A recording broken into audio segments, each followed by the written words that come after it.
All right, happy Tuesday, everybody. You are not going to believe this, but I have learned that a media hit was put on my name. Yes, internally, sort of a memo was circulating. Don't talk about Candace Owens anymore. They don't want to report on me. What is up with that? You're not going to believe what I have to share. I wonder who could have done that. Who could that be? Not a person, but what group might be concerned about Candace Owens getting kind of tough out here, flexing a little bit? I wonder. I don't know. You tell me in the comments. Is there any group that you think might be concerned about Candace Owens' comments? Guys, so this actually happened, and I'm not really sure what to make of it. I'm just going to do my thing and overshare and tell you guys everything. So recently, as in a couple of months ago, a publication, which I am not going to name, but they are one that used to cover me all the time. They used to cover this show all the time, just a very positive experience and always saying great things about me, suddenly just stopped. I became persona non grata. So I hired someone a couple of weeks ago who had the means to look into this because I was just curious. And I am pretty shocked at what they uncovered. Essentially, there was this effective ban, sort of an internal embargo of sorts on my name. Interesting. Because you can also, this is my first time listening to this, so she might talk about this in a second. You can put a media hit on someone where you go after them. There's a couple reasons why you wouldn't do that with Candace. Number one, when you go after her, she has a huge platform and she is really quick-witted, bright, connected. She will fire back and you actually amplify her. The other reason why you wouldn't put a hit out on her to go against her is because it would be more powerful to not talk about her, to silence her, to not give her name, ranking, and all that kind of stuff. This is deep right in here. More shocking is the reason behind it. What's that? Why? What did I do? Have I changed my stances? Well, among other things, they claimed that I was I'm not kidding, quote unquote, Christian nationalist. Yeah, Christian nationalist. I told you. What I can tell you also is that I got at least one name that was circulating this idea. Well, she is a Christian nationalist, but. And it is very much a person that is a part of what we term here the military-industrial complex. So I think that's kind of a weird thing. I thought it was strange because, listen, I am obviously very proudly a Christian, but I don't think any person that watches this show would say that I wear my Christianity on my sleeve. I don't think there would be anything wrong with it, but we're not exactly, praying on the show. Maybe we should be. No, but it's not. See, it comes out. It doesn't. Your Christianity to me doesn't have to come out in always talking about Christ. No, that's not. That's part of it. That's not bad, but it can come out in the moves you make, in the way you express yourself to the world. And that's why, remember, I went at James, not in a negative way. I asked James Lindsay, I didn't know what his full faith was. I was like, man, you really don't believe in God? He was like, no, I don't. And I'm like, because he was making moves that made me look like he was a man of faith. And a lot of people asked him that. He was kind of annoyed by that repetitive type of question. I don't blame him. But then now he's making moves that show me he's not. But the reason I bring that up is you can look at somebody's actions and wonder. Given everything that's happening in society. But I would definitely say that any listener of the show would not be like, oh, Candace Owens is a Christian nationalist. I wouldn't think to label her as that, but if you label her as that, I'm not going to disagree. So I would disagree with you, Candace. You're a Christian nationalist. You would qualify. There's your prize. You're now a white Christian nationalist because that's the undertone. Although I'm not sure I have any problems with either of those terms. I definitely do consider myself to be a nationalist, and I am a Christian. But they're saying this in a much more dirty way. And I thought about it, and I said, where else have I heard that term before? Well, if you're paying attention, you guys, it is everywhere as of late. And I want you to pay very close attention to this because suddenly Christianity is being smeared and libeled and attacked, and they are trying to make it synonymous with white supremacy. Yeah. And it has, yes, they are. And there's no term for it.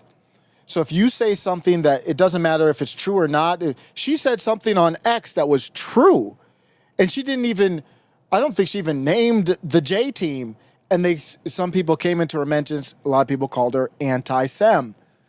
There's no term for that when you go against Christians. That's not by accident.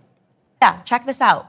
All of these articles were published back to back in February. This from PBS, the headline, "What is Christian nationalism and why it raises concerns about threats to democracy?" Here's Axios. There's the words again that they put through the algorithm: democracy, Christian nationalism. They put these through studies. I don't know if MAGA does that. It doesn't seem like MAGA does. There may be some phrases. I mean, there's really no phrases. You say immigration, that's not a phrase. I think the military-aged men, Jon Stewart made fun of that on the Daily Show, which is kind of true. I use that term too, just because you hear it a lot and use it. But I don't think they're using that as they didn't test it and using it now because the algorithm tested it as a positive for them. They tested out Christian nationalist threats to democracy, and to you and I, it may sound silly, but I think the Democrats have the stats to say that these things move the needle their way.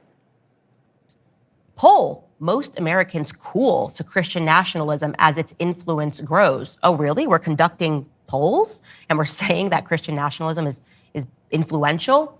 Another headline here, this is NPR. Christian nationalism's support is strongest in rural conservative states. Here's the New York Times.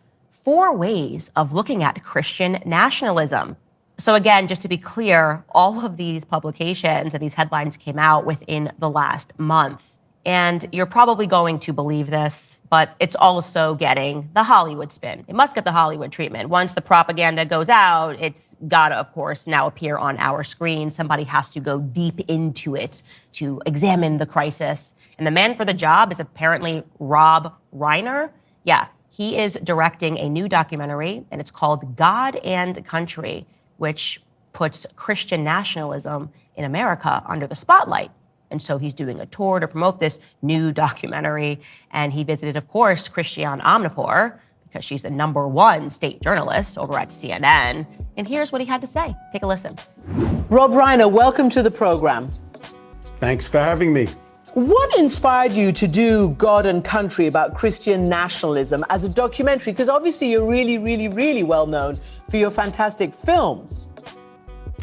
Well, you know, I've kind of known about this movement for quite a while. I mean, back in the late 70s, early 80s, Norman Lear launched an organization called People for the American Way, which focused on this idea that the Christian right was going to dictate what we should listen to, what we should not listen to. And it was very disturbing to him.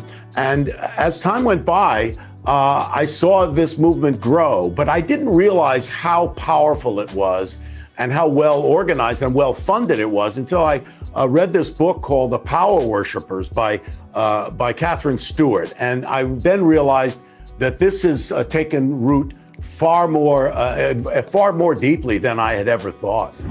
Ooh, are you guys scared? Are you shooketh to your cores? You heard him? It's way deeper. I'm sure when you look around of the myriad of issues that are facing our country today, what you're really concerned about is that there might be some Christians that are also in love with their country. They're Christian nationalists. Yeah, I know when you see the drug dealers, the illegals, the criminality, the gang violence, you're going, but it's the Christians that we should definitely be afraid of.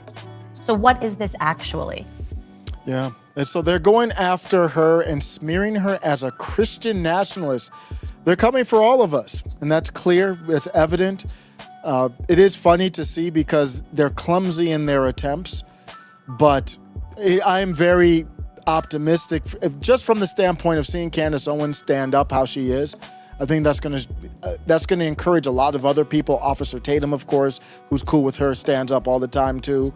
And you're going to see more and more people be unafraid, because as the walls come kind of closing in, you've got less and less to lose.